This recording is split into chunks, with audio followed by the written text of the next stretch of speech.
You're watching the Eternal Tournament Series.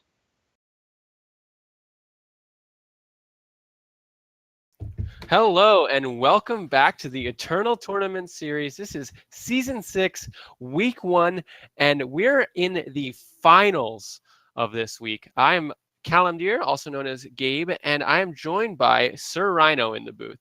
Hello, happy to be here. And yeah, so both of these players mean they already have an invite to the Season 6 Invitational. Just by making the finals, you get an invite, but come on, we came here to win. We've got to decide a winner. And both players want to do exactly that. So on one side, we have Unearthly, who we just saw last round take down Komodo, who was on Big Combre. Unearthly bringing Big Queen, Stone Scar Burn Queen, whatever you want to call it nowadays. That's what Unearthly's playing, right? A pile of aggressive Stone Scar cards. And on the other side, we've got Mundungu, who is on, I guess now it qualifies as an old favorite at this point. Praxis mid-range kind of went to the wayside a bit, especially in the last Invitational. People, it was kind of a deck to beat last season. And it turns out it's still pretty good as it's here in the finals. Yeah, Praxis mid-range kind of fell out of favor a little bit once people started gunning for it super heavily. But, it doesn't make the deck any less good. And now at the start of a new season, it's perfectly lined up to just be it's a perfect choice in an uncertain meta at the beginning of a season. Yeah, the thing with the Eternal Tournament Series and Eternal in general is just the meta is so diverse. Even though we were talking about how Elysian was represented pretty highly today, it still was maybe 10% of the field or something like that. And even if you think that might be a bad matchup for Praxis midrange, it's still a winnable matchup.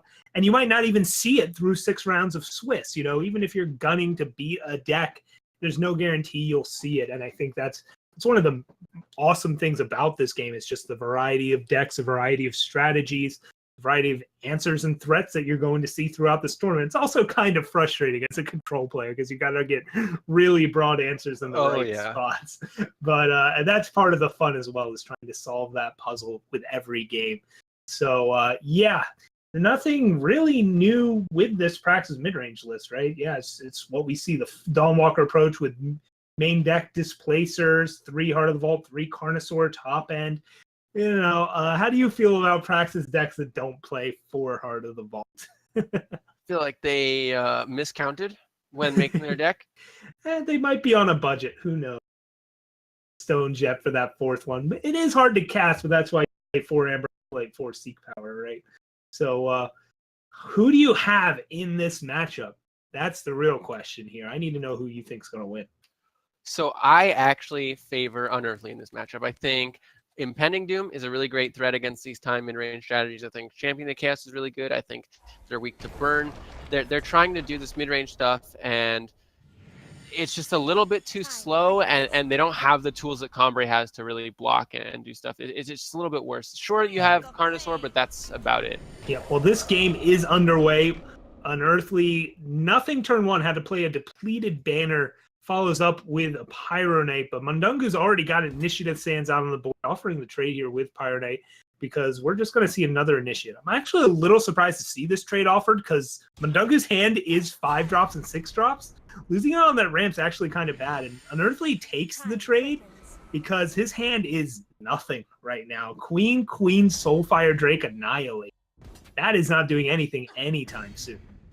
Yeah, Unearthly having a really rough time. I actually don't mind Mundungu playing or trading in the Initiate, because he was expecting to play the second one, which puts him in an awkward situation where Unearthly could attack into the second Initiate and you'd be forced to block. Well, but I don't think he needed both ramp spells. Well, Unearthly finds a power, but it's a Diplo Seal, can't even generate a fire source, and his whole hand is double fire spells and triple fire. Gets a Champion of Chaos, but is it too little too late, as Mundungu now is curving out into what I would assume is a predatory Carnosaur here to just take out this 3/3 and jam a ton of damage into Unearthly. Yep, this is looking pretty bad for Unearthly. He's pretty bad is maybe an understatement. So he's looking pretty dead for Unearthly. Yeah, so Mundungu just curves out Unearthly. Had 2 power, had 3 power. Normally not a deal for burn. Usually can operate off of that. but not when you draw all of your most expensive cards right away. And that's what we saw there. Just, a Stones card deck can operate all 3 power, just not when your hand is all of your Bandit Queens, Soulfire Drakes, and Obliterate. Yeah, and we saw, I mean, it's a little much to make an inference off of just one game, but I think the mid-range strategies are a little bit more consistent than the aggressive strategies, but not to such a degree that we're going to see a game like that again. Yeah, I don't think that was like a thesis on the consistency of either deck. Yes, yeah, exactly. 4 Seek Powers, 4 Amber Acolytes, so it's going to hit his like influence better, but he also has just more expensive cards. Heart of the Vault, Predatory Carnosaur are more expensive than what Unearthly's doing, but at the same time, Unearthly have a plan of like, I want to sequence these cards in a certain order, and while Mundungu is that you want to play Initiative of the Sands early rather than late, it's not quite as pronounced. Yeah. I think part of why I think Unearthly is still favored, even though after that clobbering, the Stones Card mid-range decks are notoriously very good against these time-based strategies. And we just saw him tear through Combre, which I think is honestly a little better at dealing with Stones Card than maybe Praxis is. Yeah. And Praxis is really good at dealing with go wide, other unit-based strategies, not dealing with direct burn, dealing with things that want to really get damage in on the board and not in the air and not through spells. Right. So I'm not sure what the holdup is here. This is going into game 2. There should be sideboarding happening here. So the players should be getting a challenge out, but apparently there's some sort of holdup. So we're waiting to hear back from Mundungu, who I'm probably mispronouncing his name, but there we go. Looks like this game is finally underway. Game 2 of the finals. Mundungu leads 1-0, and again has that turn 1 initiative. Yeah, and this time he's got a bit more removal, but not on the other side of the table. Going to lead off with Banner, and he's going to have Shadow Sitter to play on the following turn to get out any of his 2 drops. He elects to play one of his Ricano Outlaws just to get those the Warcry train rolling. Yeah, this is a hand that could actually, or as Mundungu just uses a torch on turn 3 to take out that Ricano Outlaw and beat in. But so Unearthly's got some 2 drops to play out here, get back on the board. Mundungu's hoping to find something to do next turn, but doesn't, just finds a Time Sigil, and that means Unearthly's going to grab control of this board, opting to go with the Ricano Outlaw, the 3/3 Argenport Instigator. Yeah, but Mundungu is going to be able to play 5 drops and 6 drops starting next turn. Mm-hmm. Yep, Mundungu does get to play and get to decide whether or not to obliterate the 3/3 Argenport Instigator or the 2/2. I think you take out the 3/3, especially because Heart of the Vault can deal with the 2/2. But Mundungu does not have Triple Fire yet. Just because you're ramping doesn't mean you can cast Heart of the Vault on turn 5. There it is. Yeah, so a lot of threats still to be deployed by Unearthly. Kind of stuck on power, though. The floodgates are kind of, it's a little bit of a valve on Unearthly's aggression here just through the power. And Mundungu is now approaching a point where he can draw into a lot of really dangerous threats. Yeah. So Mundungu can just cleanly seek power, obliterate the 3/3, obliterate in hand, and then you really have answers to the big threats that are lurking in Unearthly's hand, right? Unearthly's been stuck on power here. He's been playing something every turn, but it's not a stretch to think he's got an Impending Doom or something big like that in their hand. But Mundungu's still just going to go with the straightforward play, make Unearthly find that undepleted power, make him have that big threat instead of worrying about saving the obliterate here. And a Shatterglass Mage even off the top to just get a little bit deeper if Mundungu elects to. I don't think you need to as Mundungu. Your opponent is stuck on power, whiffed. Yeah, Shatterglass Mage is a nice threat here, but Heart of the Vault will draw it anyway and get a 6/6 down. But looks like Mundungu passes up on playing Heart of the Vault, instead wants that warp value and plays out the Shatterglass Mage here. So, against aggro, I don't think you need warp value necessarily, but yeah. you know, he opts to go with the subpar threat, but get the card advantage. And Unearthly doesn't find power, but instead finds a buffed up Champion of Chaos here. And now Mundungu can swing in with the Shatterglass, maybe finish off the Champion of Chaos if it blocks with Heart of the Vault. If it doesn't block, Heart of the Vault can still kill the Rook. Yeah, and Heart of the Vault here, and Mundungu here just able to put in a lot of damage. Like this, Unearthly had been in such an awkward position most of this game. Mundungu is about to take so much control over this. I mean, sure, Unearthly can draw power and get down the Soulfire Drake maybe in 2 turns, but I don't think it's gonna be enough. I think Mundungu is gonna seal this up with the Sandstorm Titan. Yeah, I mean, Heart of the Vault drew Dawnwalker off the top of the deck, reduced his cost so he could cast it there. And now Mundungu has total control of this board. Heart of the Vault showing off why maybe it should be a 4 on Mundungu's list. But Predatory Carnosaur shows up here as well. Could take out this lethal blocker, but I think instead Mundungu will just save the Predatory Carnosaur and play up the 2-1 and Sandstorm Titan and just hit base face and let it sort itself out. Nope, I'm wrong. I'm bad at calling things here. Yeah, no, why would you think that would be a viable play? I mean, either way, you're killing your... The thing is now you're not... But yeah, that'll be it. That'll be it for Unearthly. Stuck on 3 power again. That's 2 games in a row, but yeah, I mean, it's only 2 games out of, you know, however many he's played this whole event. And Unearthly still played plenty of spells that last game. It's just Mundungu curved out and played much bigger things. So yeah, now we get to go to sideboard. Mundungu is up 2-0 over Unearthly here. Unearthly's got to pull off a reverse sweep, and what kind of cards can he bring in to make that happen?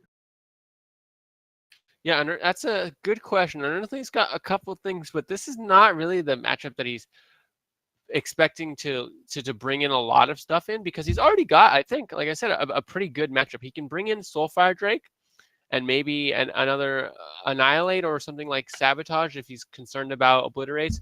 But I really think he's going to not make very many changes. I think he might just even only bring in 2 to 3 cards in Cabal Countess maybe, but the 2 big cards for me are Soulfire Drake and Death Strike. Is there a chance he shaves something like one of these 2 drops, like Recall down, just to like get a better threat somewhere? Or do you think it's just stick to this curve out plan and hope it works? You know, I think if you start cutting 2 drops, you're bringing in maybe Groundbreakers, and then you're raising your curve. And I don't think you can really afford to raise your curve that much in this deck. Yeah, while a 6/6 double damage might be still only trading with your opponent's 6/6s, it can swing through his Sandstorm Titan in a spot, but you're jumping through a lot of hoops to get that to work. And I think you're better off just sticking to the Queen Doom plan. But it looks like Unearthly is thinking about bringing in Sabotages.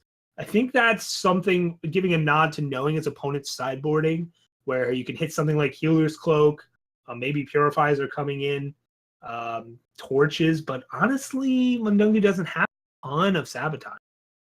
Yeah, Healer's Cloak is a really big deal, though. That makes winning the post-board matchups a lot more difficult from Unearthly's side. Yeah, Mundungu critically has 3 Healer's Cloak. Again, he's already up 2 games, so we weren't talking too much about that sideboard from Mundungu, but it is a thing to note. I think Unearthly also trimmed some Torches. While there are Torch targets, lots of 1/1s in the way, it might not end up being worth the deck slot. So here we go. The challenge is out. Game 3 is underway, and can Unearthly get some wins on the board and get back into this, or will Mundungu take the 3-0 final sweep? Yeah, will I be the worst at predicting games or not? Let's find out. When you put it that way, I think the outcome's off. True. So, okay, Mundungu does not have it. Unearthly also does plenty of turn 2 plays, and Mundungu here will probably seek for a time sigil so he can get a Temple Scribe out next turn. And I think Unearthly is going to hold off on the banner and just try and get the full double shadow, double fire, because that'll help him in the late game there, or later on down the line in this game. Yep. You could also Diplo Seal for fire to get triple fire. I think getting double shadow. And we see the Outlaw come out before the Instigator again. I think that's going to be a consistent play here, as the quick draw unit's really hard to block for these early Praxis units. And you also get War Cries in the meantime to try and make your future units better. Sabotage from Unearthly takes down the initiation. It's better than nothing, that's for sure. This is a very good start for Unearthly. Oh, He's going to get a ton of War Cries. Mundungu has no answers anywhere in sight. I mean, this Obliterate is 2 turns away, and the War Cries will already be done, and there will be another. I mean, if he draws a power, Unearthly can just play Bandit Queen next turn, and that is so threatening. Yeah, basically Unearthly now is either going to and get to play Bandit Queen, or draw threats that are receiving War Cries, or draw uncastable expensive spells. But let's ignore option C here, as Unearthly has total control of this board. Even if Mundungu starts chump blocking, the Argenport Instigator is still going to force through damage. So yeah, Unearthly has total control of this game. This is kind of the difference between Praxis decks having that turn 1 initiative in the sands where they really accelerate their game plan, and not having it where now they're just totally overwhelmed by what Unearthly's throwing out here. And Temple Scribe and Amber Acolyte are usually very good at dealing with some of these early game units, but the Unearthly did not play Oni Ronin and Pyro Knight early on. He played units with quick draw and 3/3s, and this Oni Ronin that comes down is still a 3/2. So it's just really been awkward for Mundungu to try and deal with this. Yeah, Mundungu goes for the double block on instant, but Unearthly top decked a Torch and blows it out, and still gets to hold on to this Rapid Shot for a bigger, badder threat that Mundungu could find. But instead, Mundungu has to play Temple Scribe, draws a Groundbreaker. All right, brought in the 3/6. I like that a lot here, but it might be a little too late. Could have also just used Obliterate to take the Gator, but instead wanted to dig. Yeah, and I'm not sure. Yeah, I mean, I suppose there wasn't much else to do, but man, Mundungu really out of options here might even just have to chump. Because there's just such a threat of so many cards off the top of Unearthly's deck, especially now that there's War Cries on the deck. I mean, imagine if all these War Cries are on a Soulfire Drake, right? Mm-hmm. How much damage is that? Well, 0, because Unearthly can't cast it. Yeah. But when Mundungu takes it, goes to 3 instead of going to maybe 5, and I really don't like the swing from Initiate. Yeah, you get to spark your ground. All right, 3/6. So now you have 1 less blocker, but you get to hold up Torch here. But Bandit Queen will put an end to that anyway. End of the road, friend. Yeah, and I think it was lethal either way, even if he had the Initiate back. So. No, he would not have been lethal. He would have went to 1. Would have taken 2 damage off of chump blocking and Instigator triggers. I mean, he still was, for all intents and purposes, dead.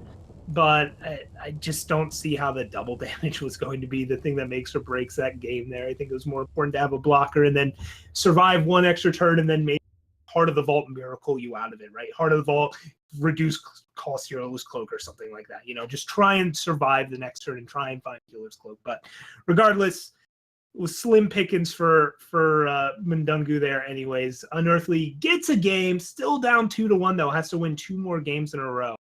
And we'll see, as I'm guessing we'll get another quick challenge out here.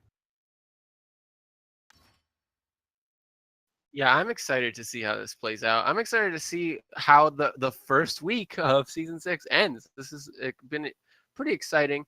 I was a little disappointed not seeing any Coastal Brigade on stream, but yeah, we're into the next game, I believe. Yep, here we are. Hands are out. Mulligans are being resolved. Unearthly ships his hand in. Hand with no cheap threats, only expensive ones, but at least has some sources of power. Sabotage takes seat power, and that's actually a big deal here. Mundungu kind of needed that. So we're going to have some anemic hands on both sides.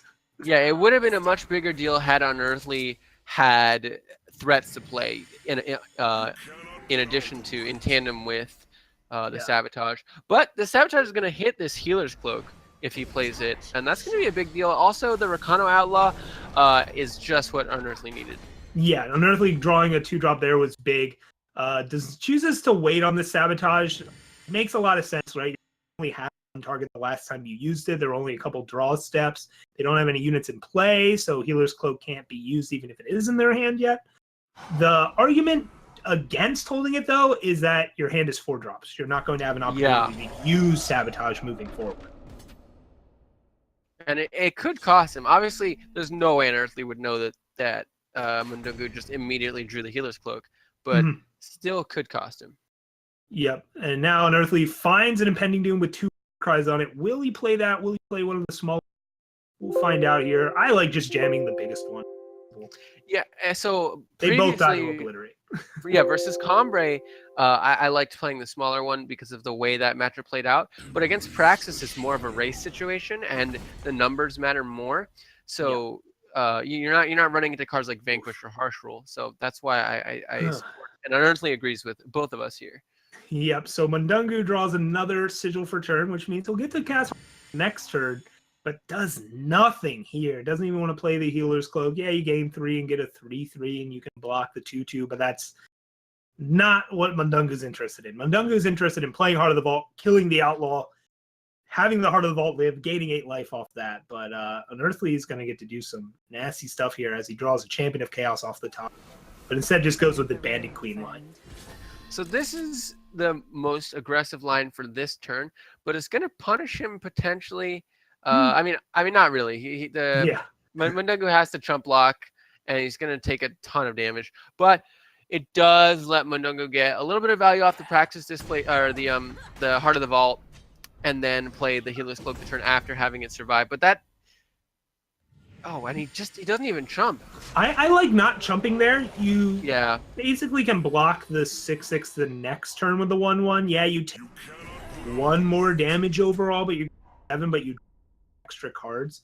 So I'm okay with not chumping. That's hoping your 1/1 survives to chump this turn, which is a stretch, but still a possibility that, Mundungu's just in a tough spot. But here the Sabotage finally comes out, and you've got to think it's gonna, I don't know what it rips. If it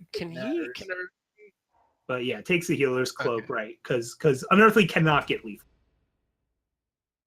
Yeah, I was gonna say Unearthly can't get lethal. Okay, the Obliterate is lethal, but he can't cast it this turn, and maybe not even the next turn. Yeah, the Rapid Shot could have been lethal if Mundungu somehow doesn't block anything, but I think Unearthly knew that wasn't going to be the case. So yeah, rips the Healer's Cloak. Mundungu cannot gain 8 life this turn, and now Unearthly's got lethal in the air on the back of this Impending Doom with Rapid Shot. Yeah, and Unearthly did get a peek at Mundungu's hand and knows that there's a torch in there, and that's not going to be able to take care of this Impending Doom. Yeah, so it looks like Unearthly is going to tie this series up. We're going to Game 5 in this finals, and it is tied up 2-2. Unearthly started off down 0-2, climbed his way back in the post-board games. Not really off the back of any sideboard. It's just more his deck is functioning the way it needs to, and Mundungu not quite having the right plays in the mid game there. Like both games, had some good early stuff, but had some awkward turn 4, turn 5 plays, and Unearthly exploiting that in both games. Yeah, definitely. Yeah, so this has been a quick series compared to the last one we had go to 5. We had a full 4 games already, and these have all been very fast, just by the straightforward nature of both decks here. Yeah, as you said, the nature of the decks, right? Neither of these decks can really make a comeback once they lose board control. Yeah, sometimes a Heart of the Vault can miracle swing the board in your favor, something like that. But outside of those situations, once one of the players here, either Mundungu or Unearthly, establishes board control, I am now the aggressor, I get to start swinging, it's really hard for the other player to wrest control back of it. It's just kind of snowballs out of hand every time. And we're finally into the final game of the finals of the first week of season 6 here. Yep, and Mundungu has a hand with some power and a Sandstorm Titan, and critically a Torch and a Purify for these early turns. Unearthly sabotages the Torch away. So Unearthly once again has a double Rakano Outlaw hand. which has proven to be very good for him. And he draws a champion of Chaos there. So he's got a couple good plays lined up the next few turns. Yeah, critically, Mundungu is on the play, so his Purify will line up to remove one of these 2-drops before he can attack. The problem is because Mundungu is has less shots at hitting this 4th power to get this Sandstorm Titan and this Healer's Cloak, which is a great draw, but not great right here out. Yeah, but he does draw a banner. It is it's depleted, but it gets him there. Yeah. Yep, gets him there, but in the meantime, that means Unearthly's going to critically gain control of this board and has an Obliterate in hand, so Sandstorm Titan won't be out of Obliterate range. Wow, and drawing another 2-drop there was perfect because it just let him play out his entire hand, and then he said the Obliterate and the power for next turn. If I'm a Mundungu, I think I gotta play Sandstorm Titan and make them have the removal spell for it, which Unearthly does and will close the game. But I think you don't have much of a choice. Yeah, you could have used Purify, take out the 4/3, but I think you win this game by playing Sandstorm Titan and making them. But Unearthly has it, as we see here. Yeah, and that's going to just be too much damage, I think, at this point. If Mundungu rips another good 4-drop here, he's got a instead finds an Amber Monument. Still has Purify up, so maybe only taking 5 damage here. Whiffs a few turns. Mundungu can make this comeback. Heart of the Vault with a Healer's Cloak could swing the game back in his favor. So we'll just have to see what Unearthly draws and what Mundungu does here. Mundungu doesn't cast Purify. An interesting choice. I think that means he was playing around Rapid Shot, but honestly, that's too cute to me. That's way, way, way too cute. Like, if they have Rapid Shot, just accept you're dead. And now Mundungu leaves himself dead on board, uses Obliterate instead of playing Heart of the Vault to kill the 2/2, and yeah, he scoops it up. So, yeah, that's it. Mundungu can't cast Heart of the Vault there. Doesn't triple fire. Okay, never mind. Doesn't. The game was over. Okay. Couldn't cast Heart of the Vault. Did not punt there. But, yeah. Okay. Unearthly takes it. Mundungu can't cast Heart of the Vault. Triple fire influence. Yeah, and that's a tricky thing about digital card games like Eternal is if you miss your window, you miss your window. There's no, back and forth about it. Oh, no. I think Mundungu was playing around. Yeah, that's what I mean. He was searching for that Rapid Shot, and then as soon as it was gone, it's like, nope, there's no cards to play. Combat goes through. Oh yeah, I know. He just did not want to die to Rapid Shot there, but it's not a digital card game thing. It's just the way that this stack works there, where he if he used Purify, he could have died to Rapid Shot, but I still think you probably use it there and conserve your life total. But regardless, Unearthly pulls off the reverse sweep, was down 0-2, and wins the 5-game match 3-2. Takes down the best of 5 after being down 0-2. So well done to Earthly, winning another tournament, fighting for another invitational, all of that. But also well done to Mundungu, who I haven't really know if this is his first ETS or not, but still getting all the way to the finals, being a relative unknown. Really well done there as well. Yeah, well done to all the players who made top 8. This was an exciting first week back into ETS, and I'm excited for the coming weeks. This has been a particularly long one. I know I've been tired, so I'm sure the players have been worn out, and so making sharp plays the whole way through is really impressive. Yeah, and congrats to top 8, congrats to the winners, the finalists, and everybody else that played. Congrats to literally everybody that played in this tournament. Good stuff all around. And here we go. Joining us in the booth is our wonderful tournament organizer. Didn't organize everything. Rick Henner. Hello, everyone. This is Rick Henner, your tournament organizer.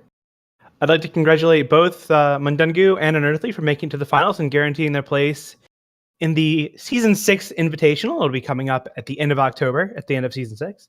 And a special congratulations to Unearthly for taking the win with his new and innovative Stone Scar Burn.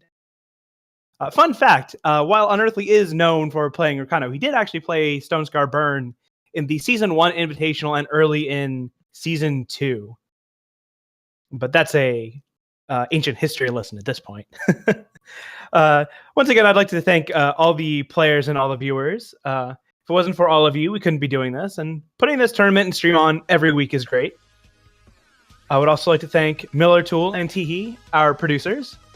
Without them, we literally could not be putting on this broadcast. And thanks to our graphics and co-contributors who make our jobs much easier, specifically Mengar for his tiebreaker script, and and thank you to our video editor, X Kirby, for his weekly highlights. And a huge thank you to our Twitch subs and Patreon backers. They make it possible for us to have our prize pools at our major events. None of this would be possible without you. Our $20 Patreon backers are Chuck Hurst, Easy, Chris Kearns, Andre Pokai, and Seek Power Gaming. With a special shout out to Jaffa and Simon Paquette for backing us on Patreon in the last couple of weeks. And you can find our Patreon at www.patreon.com/RNG Eternal. And finally, thanks to our casters, Calimdir and Sir Rhino. Sir Rhino, would you like to tell us about yourself? Yeah, I'm Sir Rhino. I like to play Eternal, and I like to play Eternal live audience. I have a Twitch stream that I am on every day of the week, usually afternoons Eastern time. So come check it out. We like to have lots of fun, play dumb decks like Stokescar that you saw Shed play. We also had like this Pearlescent Huru deck that didn't do so well in the tournament today, but a few people brought it, and I think it's got some legs too. We also draft. I've hit #1 in draft last month, and maybe I'll do it again this month. We'll see if I get lucky enough to do that. But just learning, having fun, playing Eternal, that's what it is. So just always a joy to be a part of this community. Thank you, Sir Rhino. And Calimdir, how about yourself? I'm Gabe, also known as Calimdir. Currently not active streaming because I'm going through a move and having some internet issues. But you can find me on Twitter, but under the same name. You can find me on Discord in the official Eternal Discord, where we host these tournaments, and you can find me on Reddit, on the Eternal Reddit. Anytime you can message me through whatever platform. Thank you. And to everyone out there, if you want to play in the ETS, it's a free tournament with open registration. Full registration details can be found at rngeternal.com/ETS and in the Eternal Discord server in Tournament Info. And that's it for this week's show. We put on the ETS every week at noon Eastern, so click that follow button below, because not only do we stream ETS every Saturday, we stream something on this channel every day except for Tuesday and Friday. We have Lights Out Ace, Miller Tool, and we are going to be having, in the near future, the aReNGee Eternal ETS Team League. We'll be working out the exact schedule for that in the future, so stay tuned to our website, and we'll be posting the details on Reddit. And once again, thanks everyone. Have a good night.